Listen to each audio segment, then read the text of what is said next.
Ya pemirsa, kembali lagi dalam Damai Indonesiaku. Dan tadi kita telah mendengarkan penjelasan dari Ustadz Azhari bagaimana kita harus menjadi sosok yang religius. Ini dalam artian berkomitmen dalam menjalankan ajaran agama.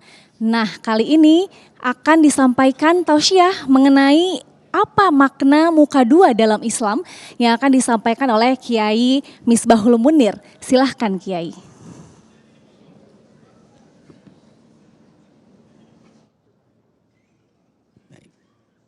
Assalamualaikum warahmatullahi wabarakatuh.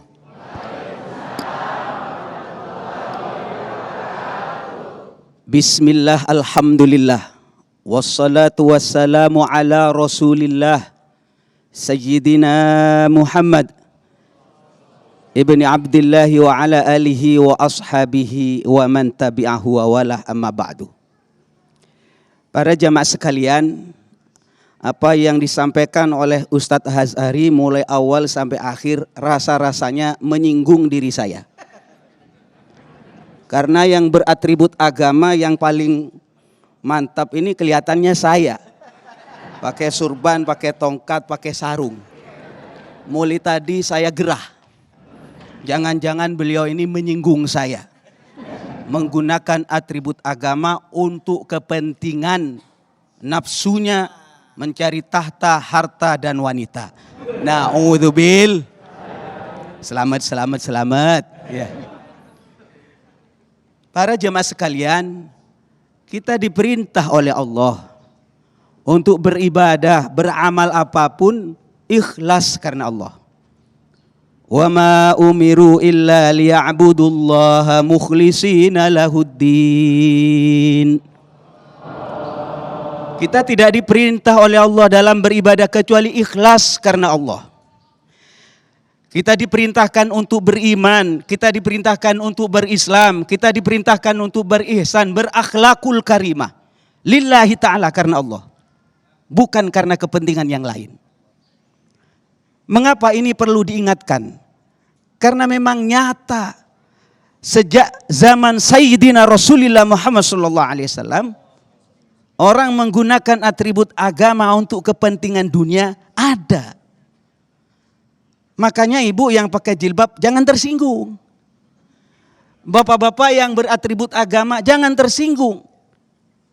Ini mengingatkan kepada kita. Kita punya prinsip araftu syarra la li syarri lakinna li tauqihi. Wa man la ya'rifu syarra minan nasi yaqa' fihi. Saya tahu ini kejahatan, ini maksiat.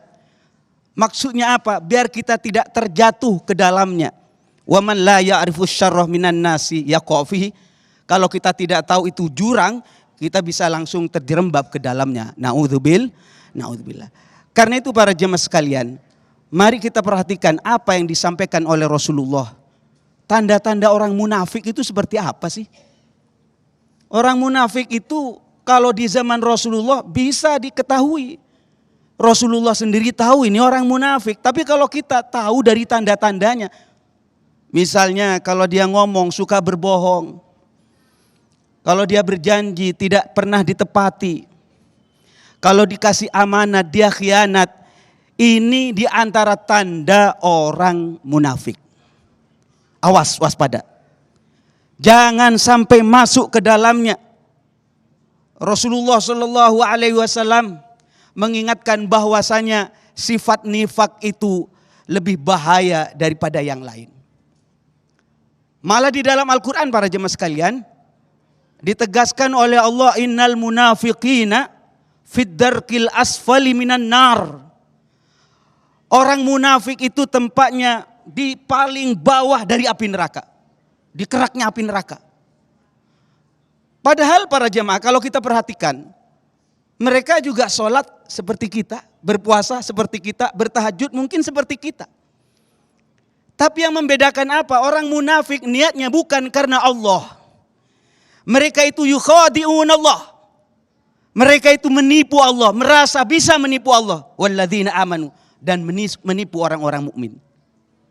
Padahal mereka tidak bisa menipu Allah. Wa ma yakhda'una illa anfusahum. Mereka tidak menipu kecuali kepada dirinya. Karena apa? Karena Allah Maha tahu terhadap apa yang mereka lakukan dan pasti dibalas.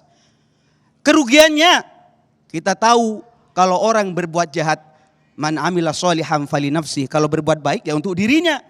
Wa man asa'a fa 'alaiha, kalau dia berbuat jahat tentu bahayanya akan menimpa kepada orang tersebut. Karena itu para jemaah sekalian, mari kita hindari sifat ini. Di zaman Sayyidina Rasulullah Muhammad sallallahu alaihi wasallam, ini ada orang ikut berperang, berjihad di jalan Allah. Pada saat itu orang tersebut meninggal di medan perang. Disampaikan kepada Rasulullah, ya Rasulullah, ini orang wafat dalam keadaan berperang, tentu mati syahid orang baik. Apa jawaban Rasulullah? Hadza min ahlin nar. Orang ini ahli neraka. Kaget para sahabat. Padahal jelas dia ikut berperang dan mati pada saat berperang. Tapi ternyata Ustaz Sufyan, orang tersebut memang benar ikut berperang dan dia terluka. Saat terluka dia merasa kesakitan. Dia cari tempat untuk menghilangkan rasa sakit dan bunuh diri. Dan tidak ada yang tahu kecuali Rasulullah sallallahu alaihi wasallam. Hadza min ahlin nar. Orang ini adalah penduduk neraka. Makanya para jemaah sekalian, ini pelajaran bagi kita semua. Pelajaran bagi kita semua. Tanamkan dalam hati ketika kita menggunakan apapun dalam agama, dalam berislam, dalam beriman, dalam berihsan. Tanamkan hati yang lurus lillahi ta'ala, karena Allah. Karena Rasulullah mengingatkan, kam min amalin yatasawwaru min a'malid dunya thumma tasiru min a'malil akhirah bihusni niat. Betapa banyak amal yang kelihatan itu amal dunia, ke sawah amal dunia, ke kantor amal dunia, seakan-akan tidak bernilai pahala. Tsumma tasiru min amalil akhirah, kemudian menjadi amal akhirat. Mengapa? Bihusni niat, karena niatnya baik. Ya Allah, saya pergi ke kantor, saya kerja, cari nafkah yang halal untuk diri saya dan anak istri saya agar kuat ibadah kepadamu ya Allah. Pekerjaan dunia bernilai akhirat. Tapi ini yang perlu kita waspadai. Wa kam min amalin yatasawwaru min a'malil akhirah. Betapa banyak amal yang kelihatan amal akhirat. Salat amal akhirat. Haji umrah amal akhirat. Tahajud amal akhirat. Tsumma tasiru min a'malid dunya. Kemudian menjadi amal dunia, tidak bernilai pahala di sisi Allah. Mengapa? Bisu'in niat. Karena niatnya tidak baik. Karena itu para jemaah sekalian, apa yang disampaikan oleh Ustadz Azhari, apa yang disampaikan oleh saya mulai tadi ini, bukan menuduh orang-orang yang telah berbuat baik. Saya sudah pakaian baik Pak Kiai, sudah berjilbab Pak Kiai, mengapa Kiai masih curiga saja? Enggak, tidak curiga. Peringatan kepada kita agar kita tidak masuk ke dalam perilaku semacam ini. Makanya para jemaah sekalian, Sayyidina Rasulullah SAW mengingatkan, awas jangan sampai kita mempunyai penyakit munafik semacam ini. Mengapa para jemaah sekalian? Bahayanya luar biasa. Maka kemudian dikatakan tadi, orang munafik itu fid darkil asfali minan nar, ada di tempat yang paling bawah di neraka. Karena orang munafik ini perilakunya seakan-akan kita, tapi sejatinya adalah musuh yang nyata. Mudah-mudahan kita jauhi dari sifat munafik.